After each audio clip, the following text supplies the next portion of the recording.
Welcome to Functional Philosophy. I'm Charles Tew. That's T as in tango, E as in echo, and W as in whiskey. This is episode number 25, and its title is The Meaning of the American Civil War: Freedom versus Anarchy. Hello everyone. Today I'm going to talk about the Civil War, the American Civil War. This is still a controversial subject. Many Southerners, and many people even just vaguely right-wing, are prickly about this issue. They think that the idea that the Civil War was over slavery is just another leftist distortion of history. And I sympathize with that because the left distorts history a lot.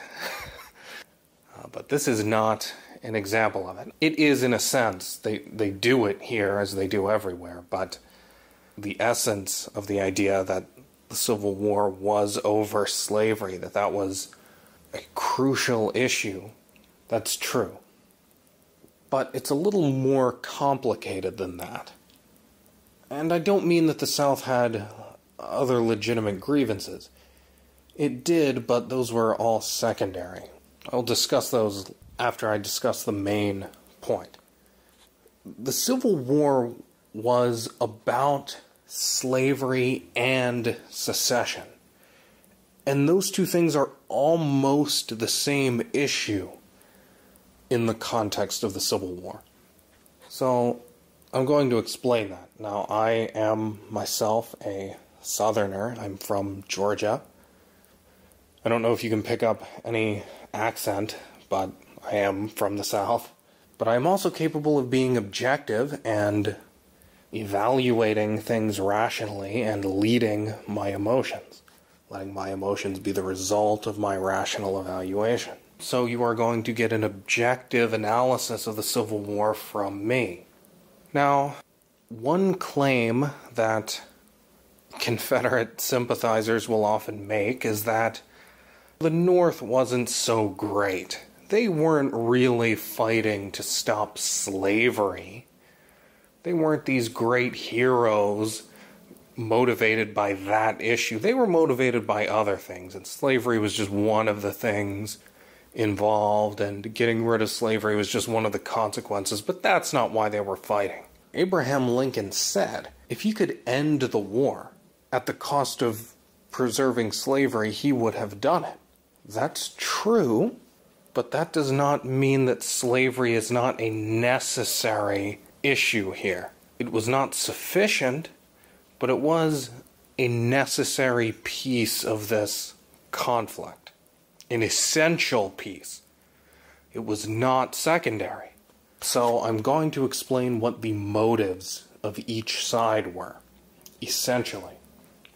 The South was fighting for its right to break away from the Union in the name of slavery. So it was secession for slavery.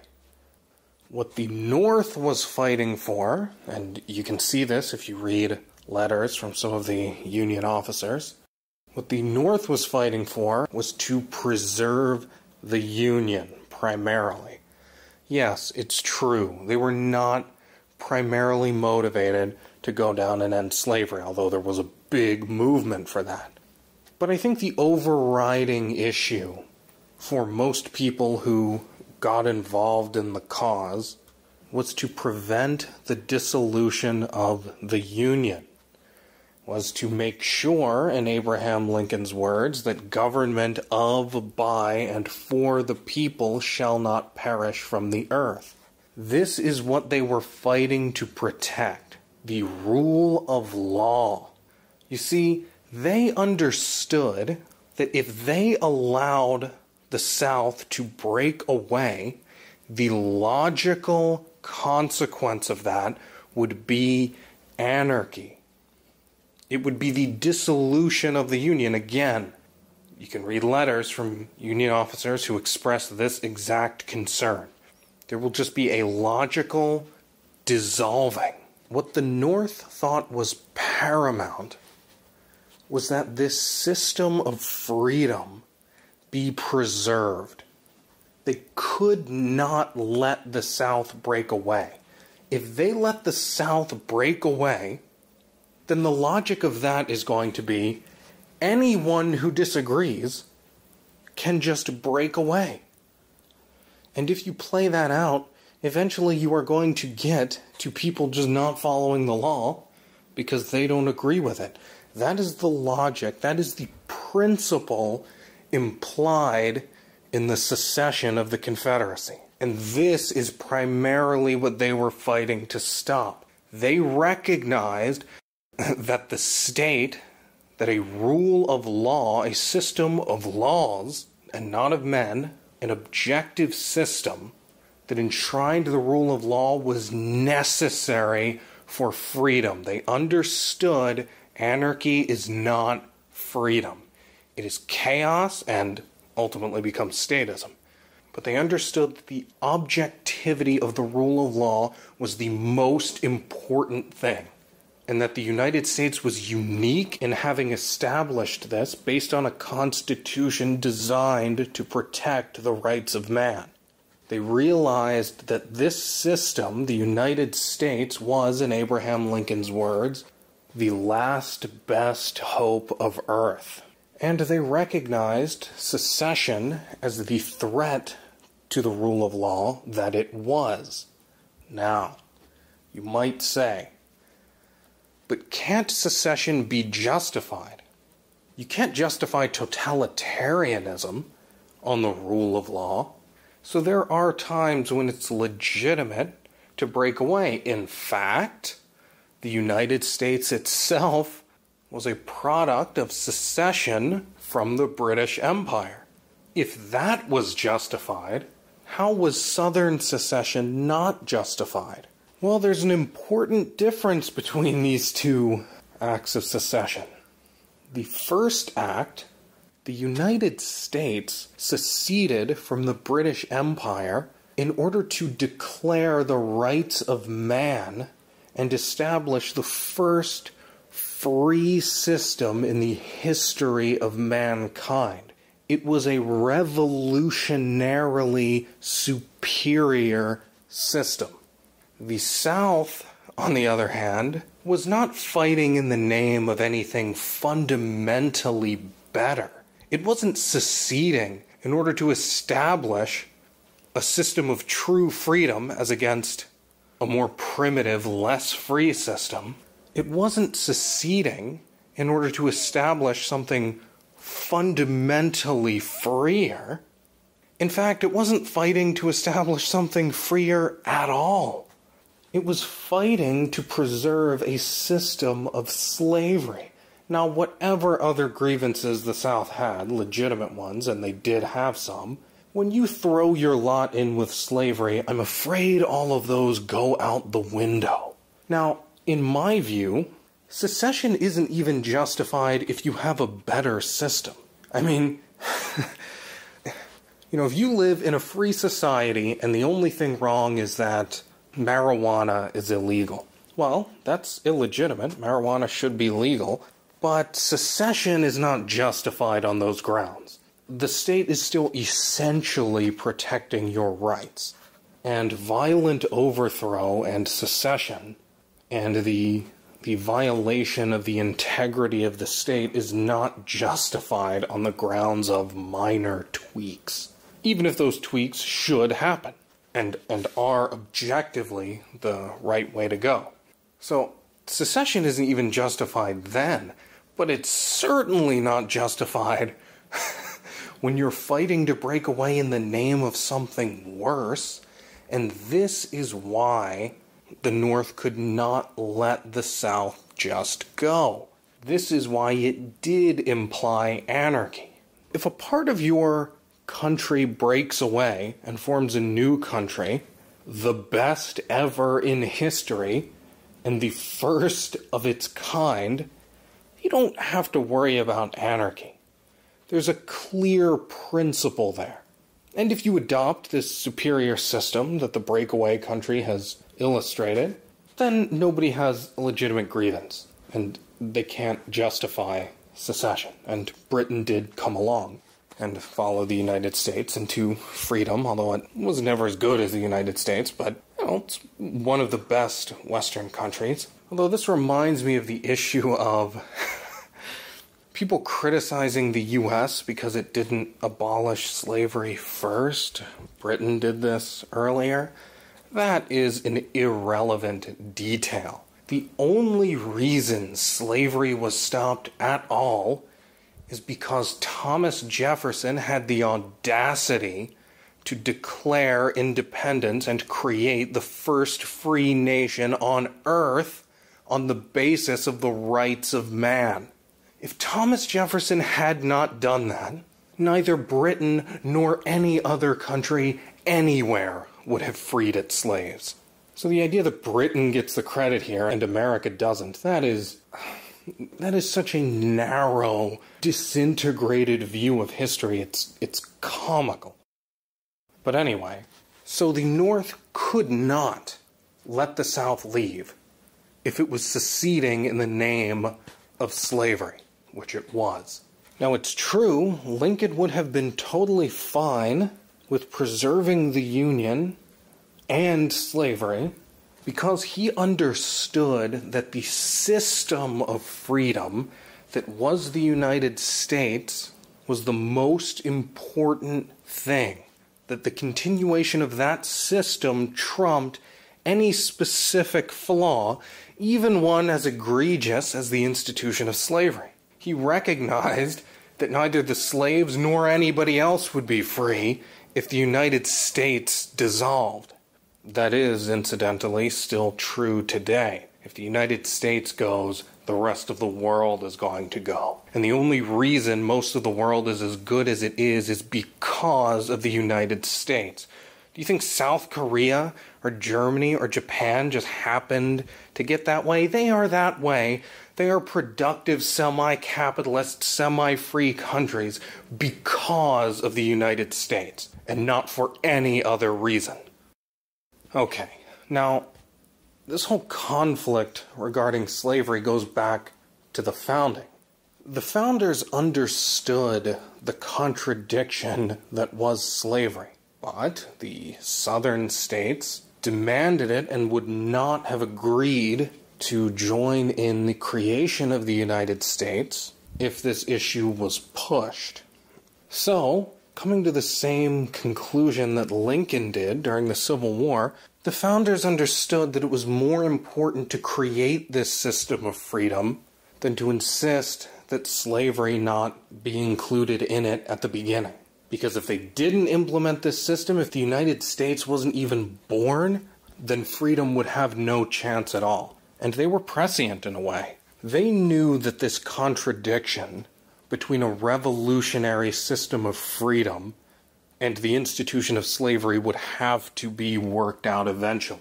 But in order to be worked out, the United States, the system of freedom, had to first exist. Now, you know Locke's famous phrase is, life, liberty, and property. These are the rights you have. But the Declaration of Independence says life, liberty, and the pursuit of happiness. Well, you know, through analysis, they found that Jefferson actually originally wrote property, but then erased it and replaced it with the pursuit of happiness. Now, some people try to take this to imply that Jefferson was impugning property, the right to property.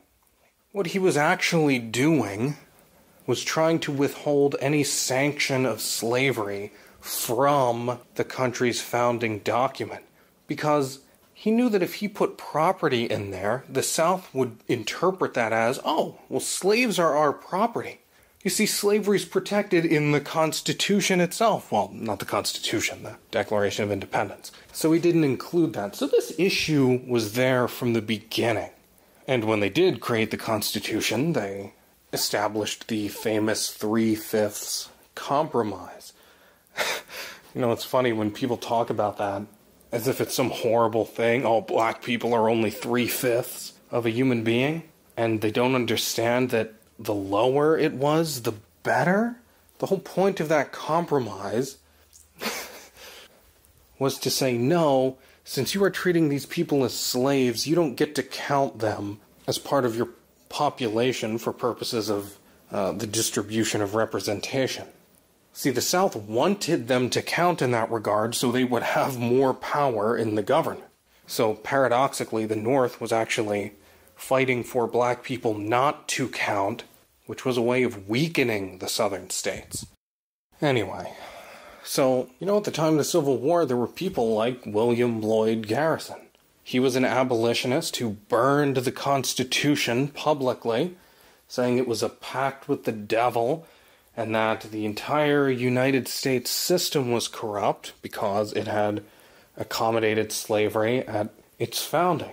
So you had a clash between people like that, and then people like Lincoln, who believed that it was worth preserving the United States even with its flaws rather than just throwing it all away in the name of impossible purity. Now, I want to differentiate this from compromise. This is not compromise in the normal sense. This is like, the mafia is going to break your legs if you don't do what they want. Well, it's not a compromise to do what they want. Idealism does not require suicide. Since, at the country's founding and during the Civil War, these states presented a real and imminent threat, it was entirely legitimate to treat them like Goombas who are going to break your leg if you don't do what they want, and to put off the abolition of slavery until it was possible to actually achieve it without the country dissolving. So that's a totally legitimate thing.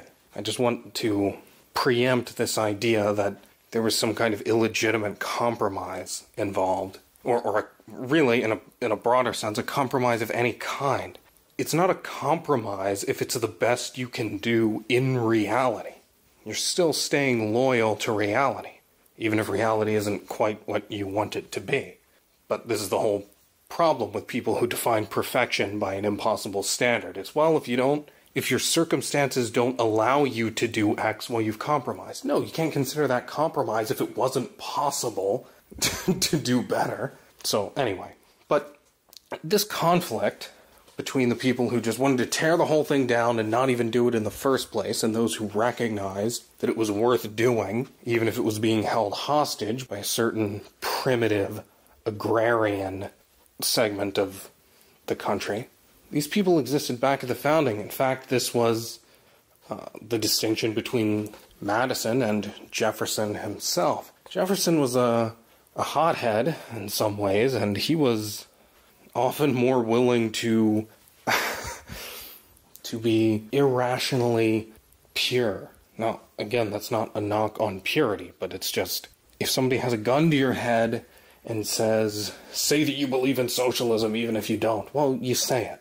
That's not a compromise of anything. But Jefferson was, as I said, a little bit of a hothead. Madison always had the longer view. He was more like Lincoln. He understood that the value of the system trumped any flaws. It was far more important to create the United States and keep the United States going than it was to eradicate a problem in a way that would mean that the cure was worse than the disease.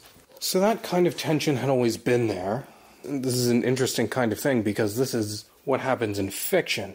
In Ayn Rand's novels, her villains are kind of background threats. That's not the main clash. Ayn Rand herself said the most interesting clash is between the heroes. So it's not really Toohey in The Fountainhead. It's Rourke versus Wynand. Wynand isn't evil. He's trying to figure out how to deal with evil, and it's the clash between people who are trying to figure out how to deal with evil. Same thing in Atlas Shrugged. It's Dagny versus Galt. It's not Dagny versus any of the scum politicians or moochers or looters. And in the same way here, the most interesting conflict is not really between the people who are for freedom and the people who are against it, the South. It's between Madison and Jefferson. It's between people like William Lloyd Garrison and Abraham Lincoln. It's between the people who didn't want to put up with it at all, even if it meant the destruction of the system, and the people who realized that the system was more important and everything depended on that, including the freedom of the slaves. Anyway, that's just a little interesting parallel, phenomenon I noticed. But to reiterate, the clash involved in the Civil War was one of freedom and the rule of law versus slavery and anarchy. Slavery was necessary but not sufficient. It was necessary in the sense that that is the thing in the name of which the South was seceding, and that is what made secession illegitimate. So it's true to say that the North wasn't really fighting over slavery as its ultimate goal, the abolition of slavery as its ultimate goal, but it did recognize that slavery was the reason that secession was not justified. If you know the history of what led up to the Civil War, you know that slavery was slowly being cordoned off. It was probably going to die away, and the South did not want that. And the election of Abraham Lincoln was the straw that broke the camel's back. They thought, okay, he's going to outlaw slavery, and we can't put up with this. So the thing is, this conflict was baked in from the beginning, and the founders knew that. There is no way to reconcile a system of freedom with slavery. So this fight was going to happen. And the North was absolutely justified in crushing the South as it tried to violate the integrity of the only free system ever established in the history of mankind in order to preserve an archaic, primitive, vile institution that violated in the starkest terms the rights of man. Despite being a Georgian, I am a great admirer of the brutal William Tecumseh Sherman, who burned Georgia to the ground as he fought through it, crushing civilians and everyone else in his way. That was totally justified and necessary, and I wish the military were headed by somebody like him today instead of the simpering, pathetic, dishonest cowards that constitute, as far as I can tell, all of the military brass today. Anyway, so before I end here, I just want to note the legitimate grievances the South had, and the main one was the violation of free trade that the North had imposed as a targeted geographical attack on the South. Obviously, the South was in the raw materials business, and the North was in the finished products business, essentially. Now, the government placed tariffs on finished products. What this meant was that the South had to compete internationally with all the other providers of raw goods, but then when it was buying from the North didn't have to compete internationally because it was insulated from competition by the tariffs. So this is nothing other than a redistribution of wealth from the South to the North. Totally unjustified, and something Trump would undoubtedly have been in favor of had he been alive at the time. The only consistent policy principle of Trump's that I know of is that he hates free trade. He's changed basically every other position he's ever had, but that's the one that he seems to stick to. So that tells you something about him. Anyway, so when the South was selling its products, it was a buyer's market. And when the South was buying the North's products, it was a seller's market. So the South was totally screwed by the North, and they had a real, legitimate grievance there. Now, again, you throw that away when you throw your lot in with slavery, but nonetheless, that was a legitimate grievance. And it illustrates the necessity of systems like the Electoral College and the Senate. People are so dumb today. They don't think that, why don't we just have equal representation, one man, one vote? Why isn't it all based on population? That doesn't make sense. Well, it makes sense if you bother to think about it for more than 2 seconds or you go look it up. The reason that the Senate confers 2 senators per state, regardless of population size or geographical size, is precisely to hedge against things like this kind of geographically targeted attack that occurred on the South leading up to the Civil War. It gives a disproportionate amount of power to a geographical region so that it can defend itself a little more ably if the rest of the country gangs up and says, well, you know, if we enact this policy, it really only hurts this small section of the country, and we're not like that. You know, we're not agrarian producers of raw materials, so let's all get together and vote on this. Well, if it were purely based on population, then that small population who lives there would get totally thrashed. So what you have to understand is that the founders understood that individual rights mattered, and this was not a democracy. The important thing was not to ensure that the majority got its way. It was to ensure that people's rights were protected, and sometimes that meant giving people a little more power than other people to defend themselves, not giving one man, one vote in every context on everything. You know, it wasn't that long ago that the left still recognized that America wasn't supposed to be a democracy, and they would criticize it for that reason. That's as late as the 70s. But since then, it's just, oh, you never hear anything but our democracy. Will our democracy last? Trump is attacking our democracy. Nothing annoys me more than that. I hope I never see anybody who says that to my face, because I will be incapable of restraining my arms, which will take on a life of their own and rip the person's esophagus out. Anyway, any of these alt-righters or people who are sympathetic to the Confederacy, what they should be advocating for is free trade, because that's what really screwed the South over.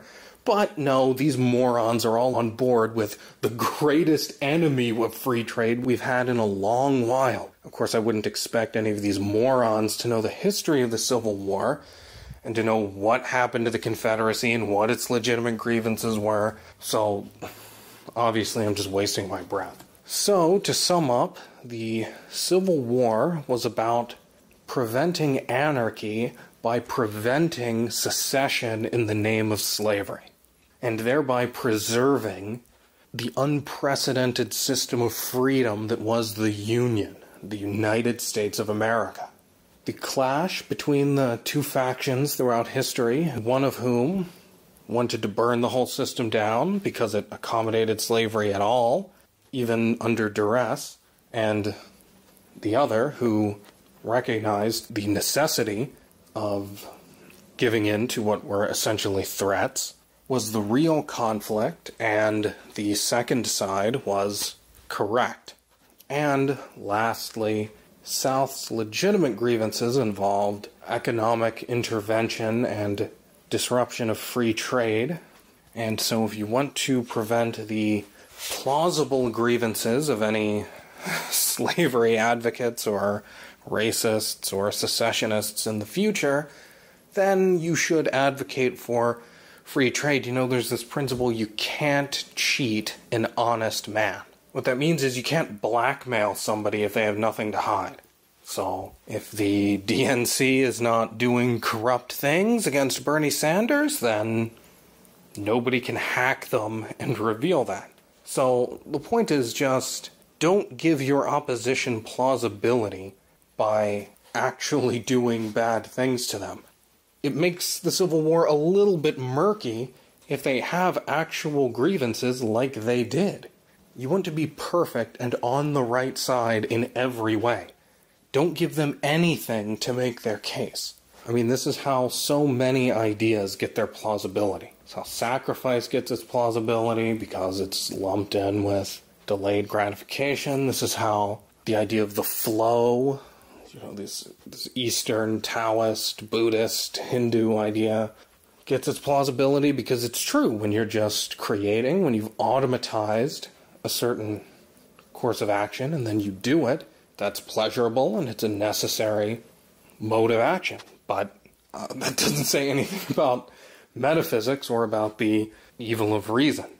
But because automaticity is a necessary and pleasurable experience, that gives it plausibility. So the actual cash value of that in this case, you can't change that that's true, but you should not throw it away and give it to the other side. If there's something true, I mean, don't be reactionary. Don't just say, oh, well, the bad guys are for this, then I'm against that. No. Recognize everything that's true and keep all the true parts for yourself, and then the bad guys have nothing of unique value to offer. Because what gives the bad guys their power is that reactionaries let them have something bad because it's associated with them, and now normal people who are looking for the truth are caught in this impossible contradiction. The good guys have some bad things, the bad guys have some good things, and nobody has all good things. This is why somebody like Milo is worse than useless. Because he will say anything just so long as it's unpopular. He will come out for monarchy and every other idiotic idea, as long as it's unpopular and the left hates it. Well, then you're just setting yourself up to fail. Because if the left has any good ideas, and you're just rebelling against anything they say, now you are creating this impossible contradiction where, as I said, one side has some good things that the other side doesn't have, and vice versa. Don't be reactionary. Don't let the fact that bad people advocate some good things push you away from those good things. No, recognize they're good if they're good, and take them and use them. And make your case the full package. So don't be against free trade just because some leftists are for it. I actually think leftists are for it because they think it is destructive, and they don't really understand that it works and is an integral part of capitalism, in the same way that to the extent the left is against racial discrimination, they're for that because they actually think certain races are inferior and they just don't want you to be able to distinguish between them.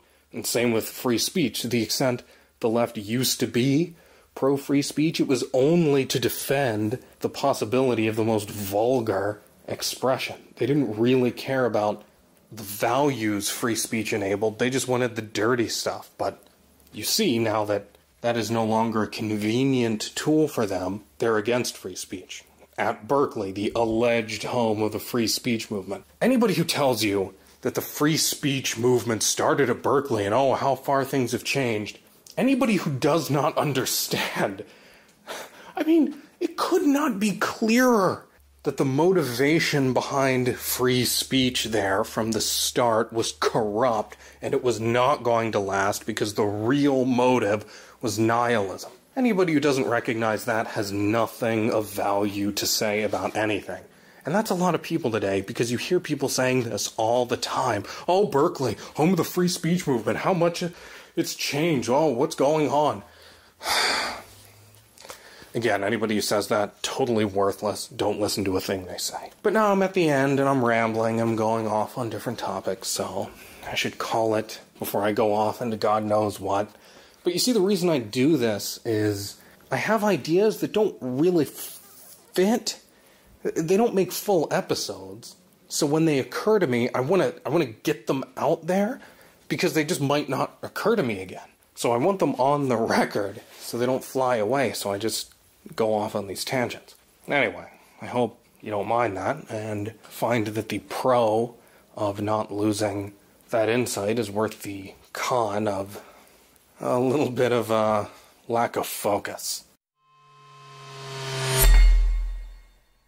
If you have any questions about today's episode, you can just send me an email at charles.a.2@gmail.com. You can also visit my website at charlestew.com. There you can find information on and links to all my work, including ways to support it. New episodes of this podcast come out every Monday, sometimes early Tuesday morning, but basically sometime around every Monday. And I put up videos and sometimes essays or blog posts in the interim, so you can check from time to time or subscribe if you want to keep up to date. Subscribe to my YouTube, or this is a podcast if you're watching it on YouTube. You can just get this on iTunes and listen to it. You don't have to sit at a screen and watch it. But most people seem to watch it on YouTube. That's the platform I promote it on primarily, just because it's the most functional, but feel free to listen to this as a podcast. I mean, the video is just a still image after all. Anyway, thanks for listening. Let's meet again in episode 26.